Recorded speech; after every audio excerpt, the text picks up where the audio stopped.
Alright, it's been long enough, so I suppose it's time I get to making the third one. To explain this for the third time, here's 5 furry games, here's 5 quick reviews. Now let's get started with the first furry game.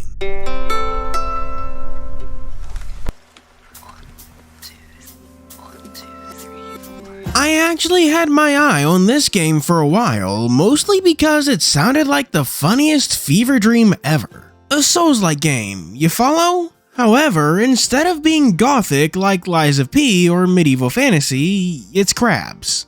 Yep, just crabs. Let me introduce you to Sheldon Ring, Dark Shells, Glubborn, Shell Hero, Another Crab's Treasure. Another Crab's Treasure is an indie game made by the studio Aggro Crab. Fun fact I only learned when I visited their Discord server, these are the guys who made one of my favorite roguelikes ever, Going Under. Another Crab's Treasure isn't about an intern going dungeon diving for a boss. Rather, it's all about this hermit crab named Krill. One day, as he was chilling in his tide pool, a rude shark comes by and declares he has to pay taxes now and takes his shell. This prompts Krill to, for the first time in his life, leave his home and head into the ocean where he'll meet all sorts of people. From the Duchess, who has claimed his tide pool, to the party popper slinging squid, and even the owner of a little restaurant. He'll make friends, enemies, and learn of the true tragedy that's plunging the ocean and threatening to choke all the life in it. The game's writing is honestly a highlight of the experience and is one of the biggest reasons I kept playing.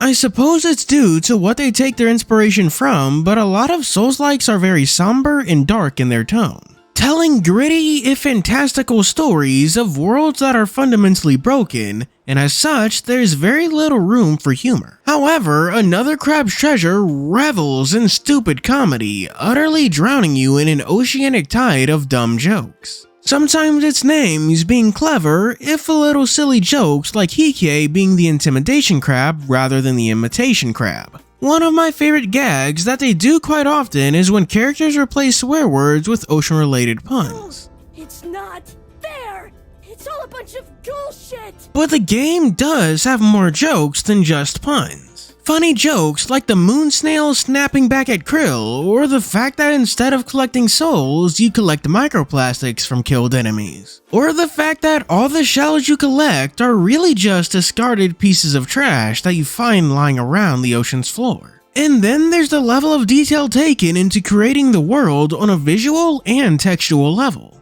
Character designs use orange peels and cup noodles as hair, or a greedy, selfish crab using a credit card as a vest. And the clever details of what species a character is actually fitting their role in the story and what they do. Like the mantis shrimp, a shrimp capable of snapping its claws so hard it causes an explosion underwater. No, I'm not making that up, that's a real thing. In the world of Another Crab's Treasure, they're a martial arts master capable of seemingly water-shaking punches. Or the grapple hook just being a simple fish hook. It's these tiny details that showed that the devs really cared about the world they were creating. I know this is a game review and that I've been whinging enough about the writing as it is, but it's truly a standout thing. I'm tempted to keep going, but in the interest of actually talking about the game's gameplay, I'll save it for later. Like I said, this game is a Souls-like, meaning you've got a light attack, heavy attack, and a dodge roll, but there's a unique mechanic to this game that spices it up, that being your shell. You of course have your red HP, which works exactly how you think. But then there's the blue shell HP, which of course either has more or less depending on how sturdy your given shell is. This will not only reduce damage, but Krill can hide in it to avoid damage entirely at the cost of more shell HP. But when that HP hits 0, you have to find another shell. And there are systems in place to ensure you don't always go for the shell with the highest defense. One being weight, where the size of your shell will impact your dodge roll. But the second, and more interesting mechanic, are umami abilities. They're like magic, or perhaps weapon arts? Yeah, like weapon arts, which change depending on the shell you have. You can shoot bubbles or regen HP, so there's a lot of room for self-expression in finding which shell is your favorite. I personally use the yogurt and medicine bottles a lot due to their regen ability, which is actually really strong, like strong enough to completely counteract poison. What you'll be doing when you're not fighting is platforming. I know I've mentioned the grapple hook in passing, and while it does prompt comparisons to Sekiro, it doesn't function in the same way. I don't want to say it's not fluid, more like it's treated more as a tool for platforming rather than basic traversal. In Another Crab's Treasure, the hook only works on those dangling fishhooks and enemies. However, in Sekiro, the world is littered with points for your grapple hook, meaning it's not something you use when the opportunity presents itself, but all the time. That's not to say Another Crab's Treasure is worse off for the fact, but it does make me miss Sekiro and is probably the clearest room for improvement in any potential sequel. To continue the Sekiro comparison, both games have posture bars, but the ones in Another Crab's Treasure function more like Elden Rings. Simply doing damage is enough to make it grow, and parries do extra posture damage. Though remember, posture recovery doesn't slow based on the enemy's health, so you're encouraged to keep up the pressure. There's also a skill tree feature which unlocks more and more skills for Krill, such as regenerating a shell when it breaks or the aforementioned parry ability. The coolest ability, in my opinion, is the one that lets you stick something on the end of your fork to basically give you a colossal weapon. Slow attack, but high damage. All these abilities are cool, but they don't quite manage to make up for the game's shortcomings. One problem being is that the platforming isn't super smooth.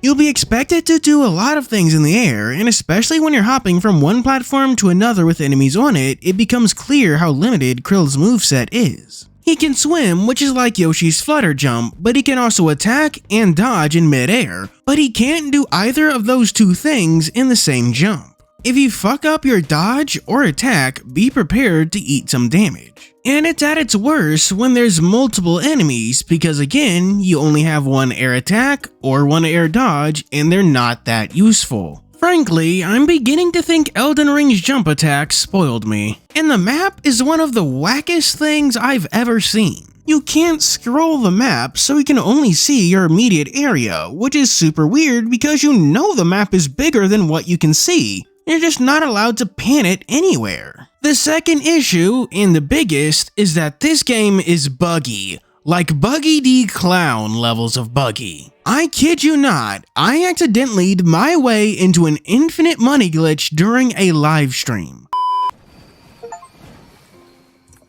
What? What?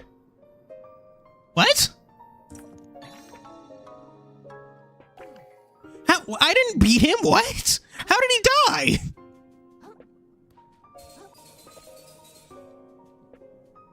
What the fuck?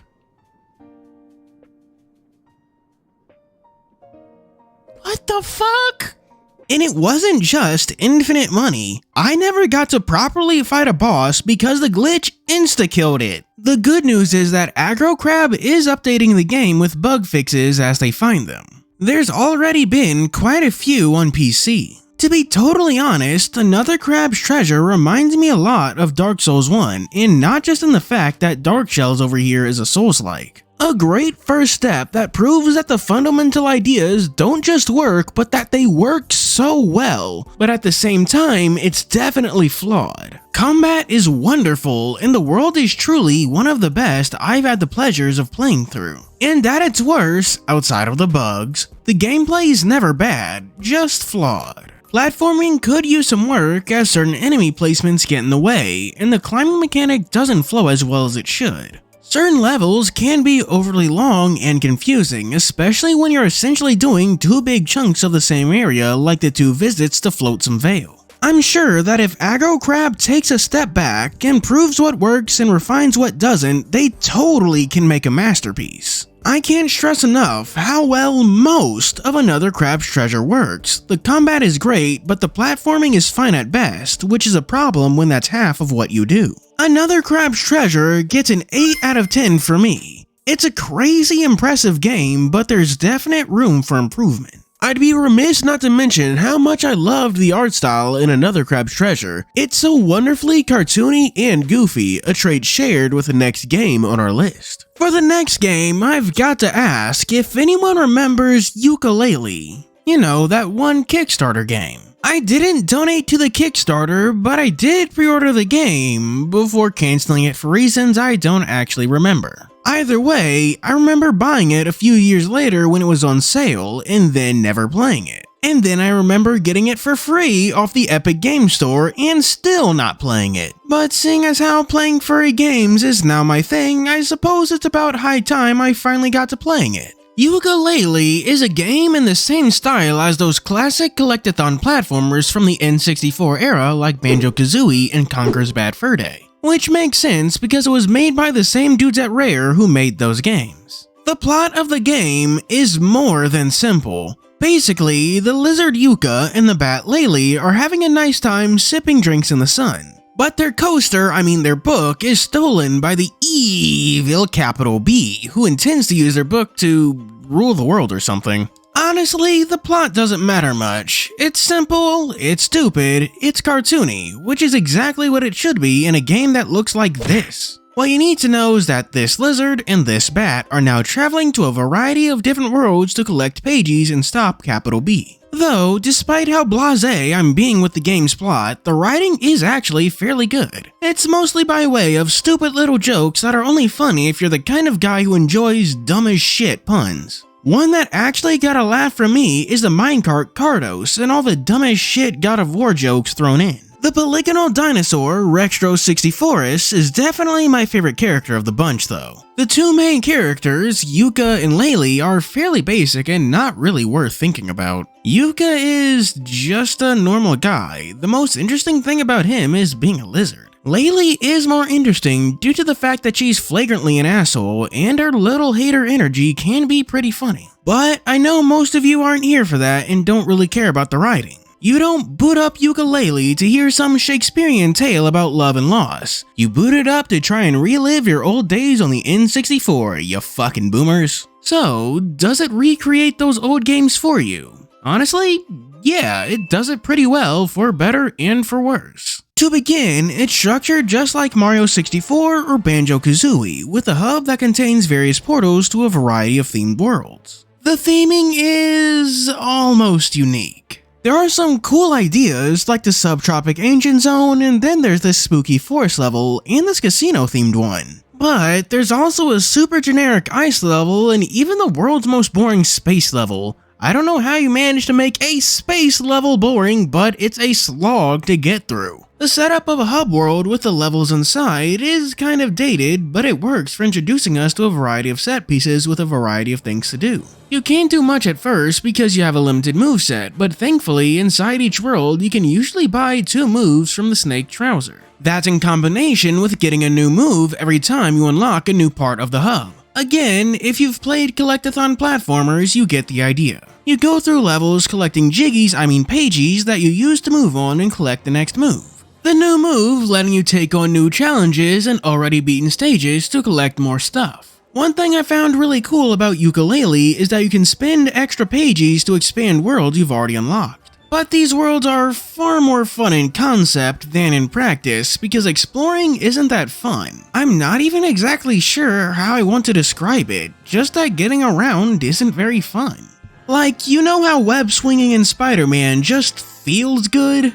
Yooka Laylee doesn't have any of that. Or hell, you know how Mario's moveset just feels so natural? Like the triple jump feels so easy and smooth that it's now in 2D Mario games? That's not how Yooka Laylee plays, like at all. Most of your moves feel separate rather than parts of a single cohesive whole. It gets close to giving you moves that aren't just useful in specific situations but also for traversal. But most moves go practically unused until you run into a specific obstacle. You can roll to move quickly or ground pound to quickly drop, but turning invisible is only needed at specific points. And this is a real problem too, because if I don't like moving, I don't want to explore, and if I don't want to explore, I don't find pages. And if I don't find pages, I don't beat the game, which is exactly what happened. And it's not just that I couldn't bring myself to find more pages, another part of it is that the game has a horrible progression slope right at the end. You need 100 pages to reach the final boss and beat the game. I had unlocked, done, and beaten every single world, and I still had less than half of what I needed. Platforming isn't fun enough for me to bother finding that many pages. I don't even dislike 3D platformers, they're one of my favorite genres, but I genuinely couldn't be bothered to finish this one. And it's a real shame too, because I want to see more of this world, it's so colorful and fun, but I just loathe the idea of playing in it. If I had to put a number on it, I'd give Yooka Laylee like a 6 or a 5 out of 10. It's not bad or unplayable, it's just not that fun. I'll probably get to beating that game one day, but not anytime soon. Since we're about halfway through the video, you wouldn't mind if I asked if you'd like to subscribe and check out my Ko-fi and Patreon while I move on to our third thing. A lot of you have probably heard of this game before, and it's a game that means a lot to me. I had a habit of replaying it once a year around the time autumn bleeds into winter, but I haven't been able to do that the last 2 years due to being busy. The name of this very special game is Night in the Woods, a successful Kickstarter game made by Scott Benson, Bethany Hockenberry, and the late Alec Holowka. It follows the protagonist Mae Borowski as she returns home to her shitty small town of Possum Springs after dropping out of college. Within Possum Springs is her family, and of course, her old friends. Angus the brown bear, Greg the fox you see in all the fan arts, and Beatrice the alligator. The entire game is about reconnecting with them, seeing how they've grown in the time you've been away, and the deeper mysteries going on in Possum Springs. The game takes itself very slowly, letting you go day by day in Mae's life, giving you the unrestricted freedom to, well, it's a bit hard to explain actually. Have any of you ever played Persona? Night in the Woods is basically that, but without the dungeon crawling RPG stuff. To explain, you know how it has social links where you talk to dedicated characters, but also those NPCs? You know, like the girl who is way too into Mitsuru in Persona 3, or the funky student from Persona 4. Just like how those NPCs have their own dedicated little stories as you progress the game, so do the ones in Night in the Woods. The game is a 2D platformer, and every day you're allowed to run and jump all over Possum Springs. It's actually decent enough casual platforming, nothing that stands up to like Mario or even Rayman, but considering it's not the main draw of the game, it's decent. It's more fun than it should be just jumping around this basic urban environment, going from windowsills to wires and telephone poles. And the playground you're given is pretty large. You can go from Mae's house all the way to the abandoned grocery store on the outskirts of town. And hell, I'm getting distracted. Wasn't I talking about the NPCs just a second ago? As I was saying, Night in the Woods feels like a visual novel with the structure of a game strapped to it because 90% of what you'll be doing is reading. Lots and lots of reading. Most commonly, this will be the NPCs that litter Possum Springs. There's a ton of them with varying levels of importance, most not really getting names, like the two dudes who hang outside of the bar. All these NPCs contribute to the general atmosphere of the game while always having something to say. While chatting up these NPCs is entirely optional, there are 3 that I recommend you do. The first 2 are Germ and Selmer. These 2 have memorable moments in the main story, so it's generally rewarding to have talked to these characters so you can get to know them. They have depth you don't see from the other characters that just make them more intriguing. The final NPC I consider stand out from the rest is Mr. Chazakov. What's unique about him is that he has, well, I don't really want to call it a minigame because it's not. It's moving a telescope around so you can find these dusk stars and listen to their associated stories. It's always been a part of the game I enjoyed a lot and complete every time I play it. It's a nice bit of world building, and hearing Mae and Mr. Chazakov muse about what they find is always good fun. But the main chunk of the game will be spent with one of 2 characters in what's most akin to social links, as they will eat up your day and bring you to the next story-based event. One choice is Greg Lee, the mischievous fox who works at the Snack Falcon. Then there's Beatrice Santillo, Mae's childhood friend who didn't get to go to college after experiencing some personal tragedy. Hanging out with these 2 will make up the bulk of your time, and they really elucidate the themes of the game's story. Both of them bring up the fact that Mae hasn't totally grown up like our friends. For as childish as Greg acts sometimes, he and Angus have made progress that she hasn't. After all, they're the ones who don't live with their parents anymore. And the town of Possum Springs feels alive thanks to all the small things you can do and the tiny details. There's a missing persons poster for Casey Hartley, which seems benign at first but is actually important to the main story. You can fill your time by stealing pretzels to feed to some hidden possums. The gameplay is further spiced up thanks to the band May is a part of. During the main quest, every so often you'll get together for band practice and be met with a good old rhythm minigame. And you can replay these songs on May's guitar at home if you want to try again. And speaking of music, this game's soundtrack is one of the best. You'll fall in love with and memorize song after song, my favorites being the deep hollow hollowers from the dream segments. There's also a small game you can play on May's laptop called Demon Tower, which is pretty standard roguelike fare. It does have 2 endings, which is pretty cool for a small game within a game. In a lesser game, these things would be needed to keep the game from getting boring, but Night in the Woods' stellar writing is engaging entirely on its own.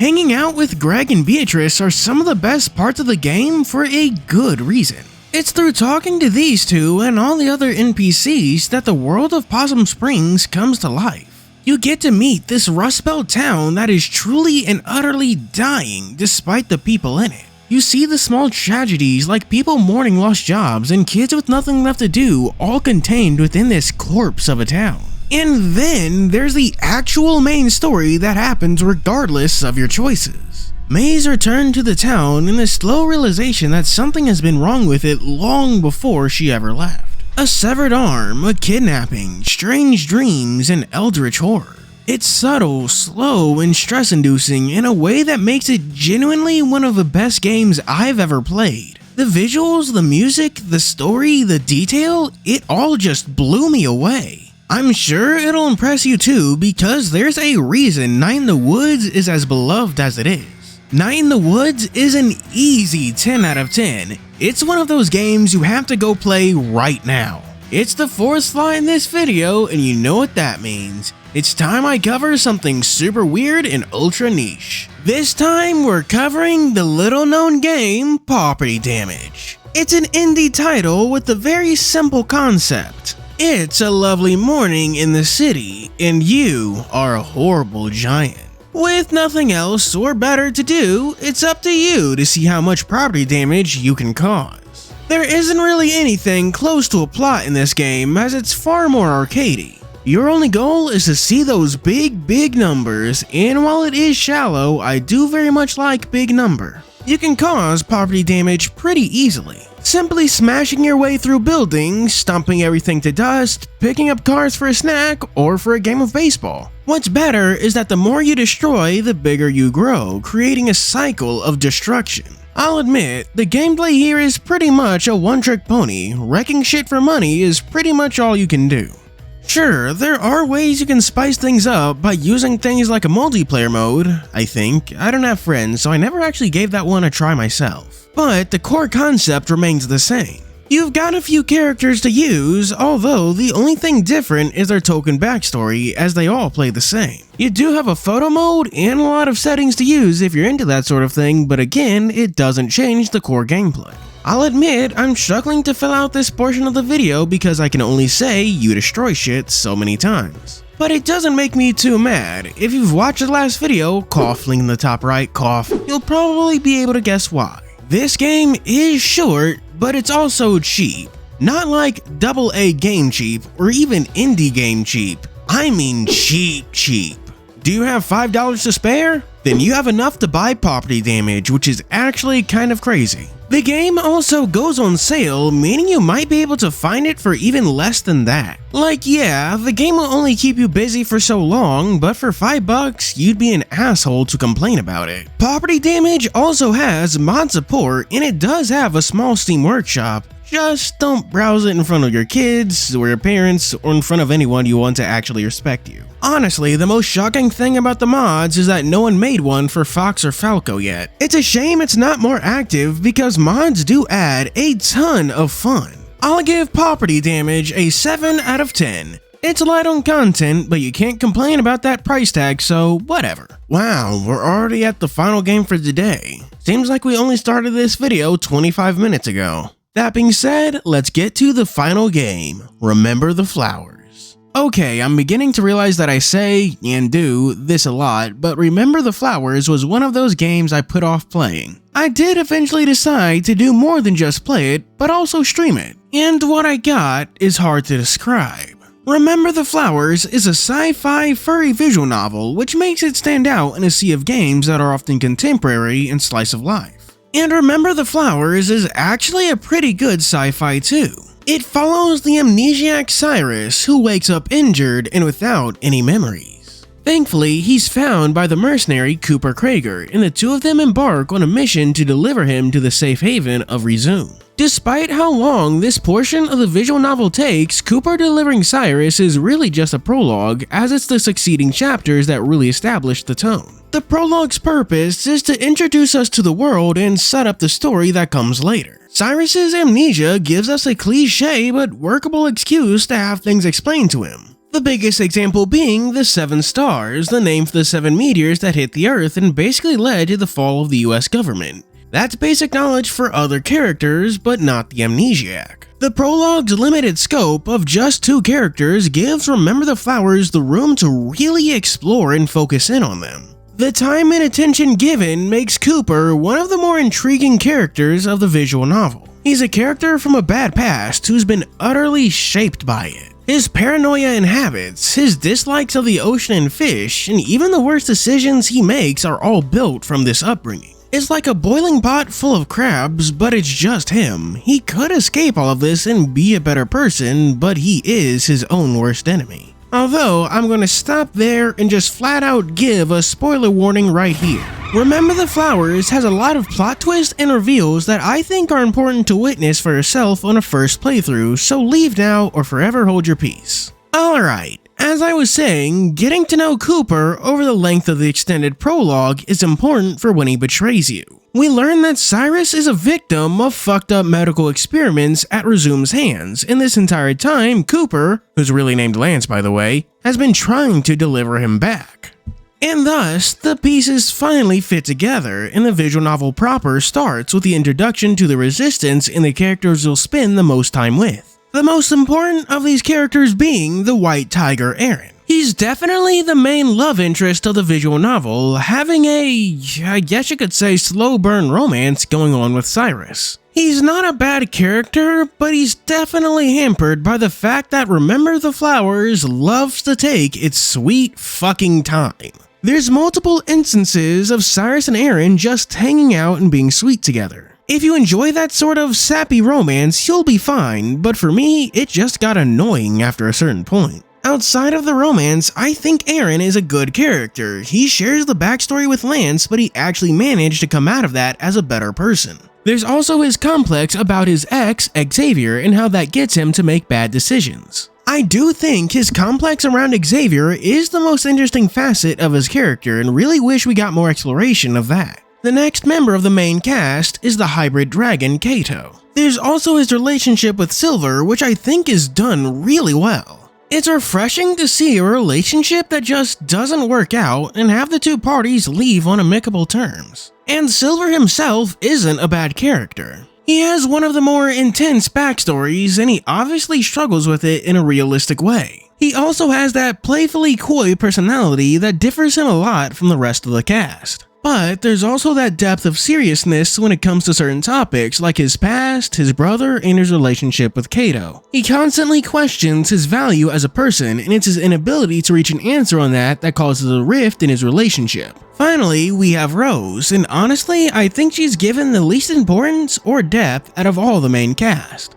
She's rambunctious and fun, prone to roughhousing and all that, so she does have a personality, and it's not a bad one. It's just that what you see is what you get, and that's not really a problem for her when the cast for this visual novel is as big as it is. The final thing I'd like to touch on is the way that the visual novel flips back over to Lance's perspective after he separates from Cyrus. I really like this because instead of being told how Resume works by the Resistance, we get to see it for ourselves due to all the shady shit Lance gets up to. It creates a fascinating juxtaposition to see our protagonist getting involved by choice and our deuteragonist getting involved by force. It's part of what makes Lance sympathetic, and while I could keep going, I really do need to end this video at some point. In short, the music is good and the visuals are nice. Remember the Flowers gets a 9 out of 10. It's a damn good visual novel, and of course, I put a link to it in the description. Let's finally put this video to bed as we get to our Patreon shoutouts. For our 3 stars, we have special thanks to 87 World, Garen LaFay, Zora Chow, and Mervonla. For 4 stars, we have Miko, the crab who stole the world. And for our Super D-Tuper special 5-star shoutouts, we have first, Vanilla Flower, the 3-star gourmet. Second, Spidey Zack, the donut wolf. Then, The Good Old Days, the horror show. Followed by Odari Lion, the dusk stargazer. Finally, SkyKing64, the license to quill. Thank you for watching. Do be sure to like, subscribe, and check out my Ko-fi and Patreon. As always, I'm your host Fuuri, signing out.